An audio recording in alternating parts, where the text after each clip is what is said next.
سلام بیننده ارجمند و با برنامه ما خوش آمدید. مهمان امروزه برنامه ما را میشناسید، باسی جوادی و مؤلفی برنامه سلسله گفتار ریگی آمو. آقای جوادی با برنامه ما خوش آمدید. خب دو قسمت اولی برنامه 300 سال نخست اسلام در ماوراءالنهر و چگونه ماوراءالنهر اسلامی شد در وبسایت ما نشر شد و در یوتیوب هم نظرات زیادی گرفتیم و خودی برداشت شما از همه این شرح و نظرها چی است؟ مردم بیشتر به کدام مسائل تاریخی توجه کردن؟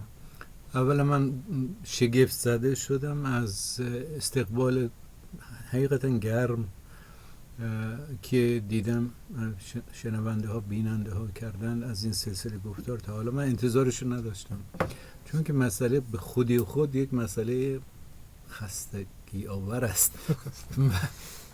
داستان 1400 سال پیش لزوما پتانسیل خستگی آوردن دارد، ولی خوشبختانه من دیدم که علاقه به مسائل تاریخی زیاد است در تاجیکستان.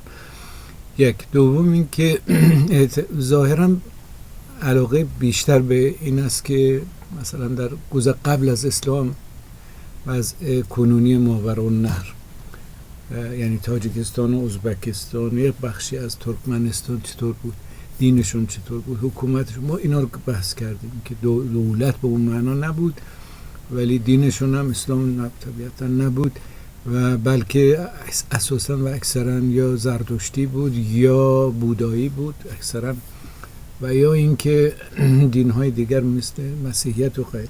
حالا در بخش دومی که صحبتش شد درباره شروع حمله های عرب ها و ماوراءالنهر بود. از آمودریا وارد ماوراءالنهر می شدن، غارت می کردن، پس می رفتن.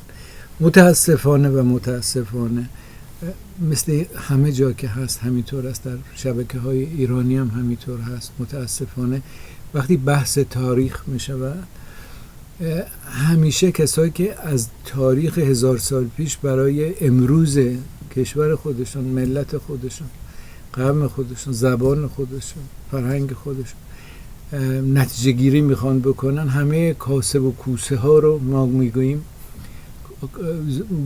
بالای سر تاریخ و این شاه و پادشاه و اون دودمان و این قوم هم این ترک بوده به خاطر اون، این سغدی بوده به خاطر اون، عرب بوده به خاطر اون. از این شرح ها برمیاد که بعضیا با تکیه به تاریخ میخوان نشان بدن که قومی برتر هستند. مشکلات امروزشون رو ببینید، مشکلات امروز خودتان رو نمیتوانید بهانه بیارید که به خاطر این شده است که عرب مثلا آمده است یا اسلام شده است یا اینکه ترک‌ها از شمال آمدن و زبان خوارزم رو عوض کردن که این یک سوال بود. من میگویم که این بحث علمی هست.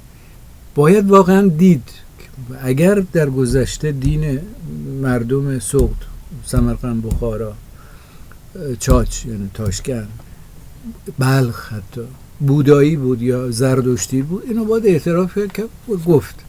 ولی اینکه نتیجه گیری کنیم که حالا باید اسلامو بیرون کرد یا عرب ها بد هستن یا خوب هستن یا چی، این بحث امروز رو نباید مخلوط کرد با بحث تاریخ. و اونگونه که قبل از صحبت هم میگفتیم شما میگفتیم اون چیزی که در گذشته بود و شاید چیزی بدی داشت دیگر نباید اون رو آورد و امروز گفت و با تکیه به اون همدیگر را یعنی ناسزا گفت، یا مثلا چیزی که از تاریخ مونده و میتواند سبب یک چیزی منفی یا برخوردی. ببینیم مثلا از دوستمون کوی مرز خواهش کردم که یک شعری که از گفته می شود از فردوسی هست ضد عرب ها، اونو از کامنت ها بگیرد. درست نیست، این تحقیر هست. ما اینو تأیید تصویب نمیتوانیم بکنیم. حالا معلوم نیست اصلا فردوسی این شعر رو گفته است یا نه، نمیدونیم، اینو دقیقا نمیدونیم. به فردوسی شعرهای مشابهی در ضد ترک ها هم نسبت داده می شود که اون هم معلوم نیست که آیا واقعا از فردوسی بوده است یا نه. و از طرف دیگه شرحی که به اون شعر می آید درباره ترکان رو می گویم، اونم خیلی فرق میکنه. منظور من این است که از این تاریخ نباید درس‌های ضد قوم‌های دیگر، ضد دین‌های دیگر، ضد زبان‌های دیگر گرفت، نتیجه‌گیری‌ها برای دامن زدن به اختلافات امروز گرفت. ولی در این حال نمی‌شود انکار کرد که مثلا زبان گذشته خوارزم ازبکی نبود، ولی این بحثی ضد زبان ازبکی یا ازبک‌ها نباید شود. مسئله این است، برای این آگاهی لازم است. بدون آگاهی آدم متعصب می شود و فریاد می کند و جیغ و داد و بیداد. وقتی آدم بداند مسئله رو، حق رو به حقدار می دهد، ولی دچار احساسات و جیغ و داد و شعار فریاد کردن از شعار و غیره و پراکندن نفرت نسبت به قوم‌های دیگر یا دین‌های دیگر، اینا نمی شود.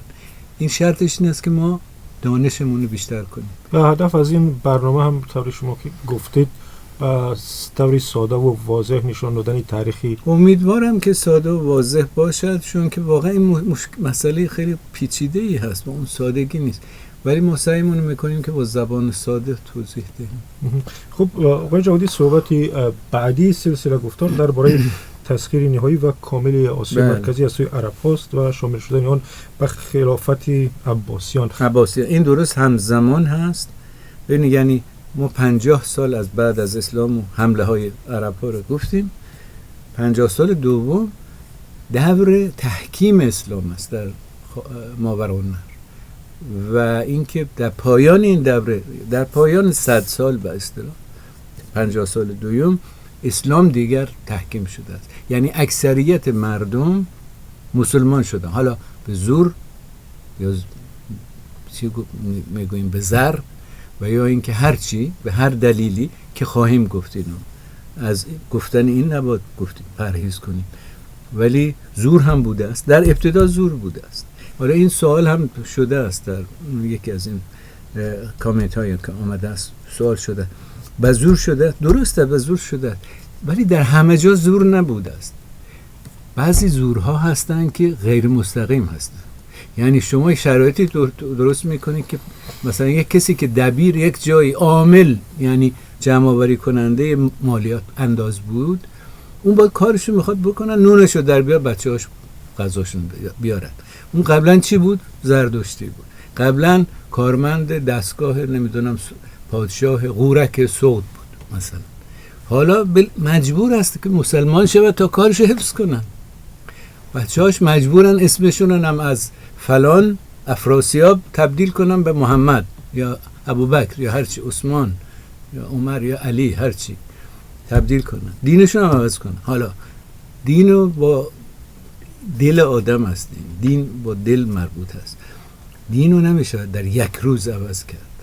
کشور رو میشه خوب گرفت، استیلا بر تسخیر کشور آسان، ولی تبدیل و تغییر اعتقادات مردم یا زبان مردم خیلی بیشتر طول میکشه. در 100 سال اسلام حاکم شد، طوری که حتی تاریخ نویسان میگویند مثلا در جنگ تالس در کرغیزستان امروزی و با ترکای شمال، دشت‌های شمال، اکثریت ارتش 2 جنگ بزرگ شده است در تالس با ترکای کارلوق مثلا و اوغوز، حتی 2 جنگ بزرگ. یک تاش قبل از اسم سامانیان بود، زمان ابو مسلم.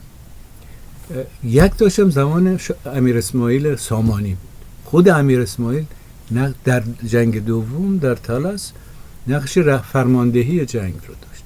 البته برنامه امیر اسماعیل بیشتر این بود که از اونجا هرچی بیشتر اسیر بگیرن، همچون غلام بفرستد بفروشد به عباسیان، دربار عباسی میفروشد، اینو به عنوان مالیات خودشم میدهد به اونجا. اسیران پول است، یعنی اسیر پول است. ولی خب در عین حال اسلام هم میآورد، هم زیارت هم تجارت. یعنی اینها رو دانستن مهم است. در این 50 سال اسلام محکم می شود، اکثریت مردم مسلمان می شوند. حالا از دلشون مسلمان هست یا نه بحث دیگری است. یک نمونه دیگر بگویم، ترک ها مثلا، ترک هایی که دشت نشین، در چادر نشین بودن یک جانشین نبودن مثل سغدیان، مثل خوارزمیان، بلخیان و غیره. اونها به صورت توده‌ای، به صورت کلی همگانی مسلمان میشن. مثلا رئیس قبیله که مسلمان شد، همه فرض کنید 2000 میگوید تاریخ تبری میگه یا تاریخ استخری میگه، بعد از اون که رئیس قبیله مسلمان شد 2000 چادر ترکا مسلمان میشه، اصلا نمیدونه مسلمانی چی است. ولی خب به زودی بعد از اون دو نسل بعدش شروع میکنن به نماز خواندن. خب تشکر آقای جاودی. بخشی سوم سلسله گفتاری ریگ آمو تا آخر همین هفته در وبسایت azadi.org و هم در کانال آزادی ویدیو در یوتیوب نشر می شود و نظر و اندیشه خود را می توانید در وبسایت رادیو آزادی بنویسید و آقای جاودی هم اگر فرصت یافتند می توانید سوال هم مطرح کنیم و جواب خود را هم بگیریم. با کمان یک چیز بگویم فقط، التماس من فقط، خواهش من از خواننده ها، بیننده ها، هرچی این است که اولا اگر گوش نمیکنن یا حوصله گوش کردن اینا ندارن، بخوانن. آره، متنش هم هست. بخوانن و یعنی همه من به خدا 6 ماه هست فقط همینو میخوانم، چیز دیگری نمیخوانم، در خانه البته، نه در سر کار. ولی باید بخوانیم، اول بدانیم، بعداً نظر بدیم. التماس بدون خواندن، بدون دانستن کسی نظر ندهد، خنده آور می شود. ممنون. تشکر زیاد آقای جاودی. تشکر از شما. صحبت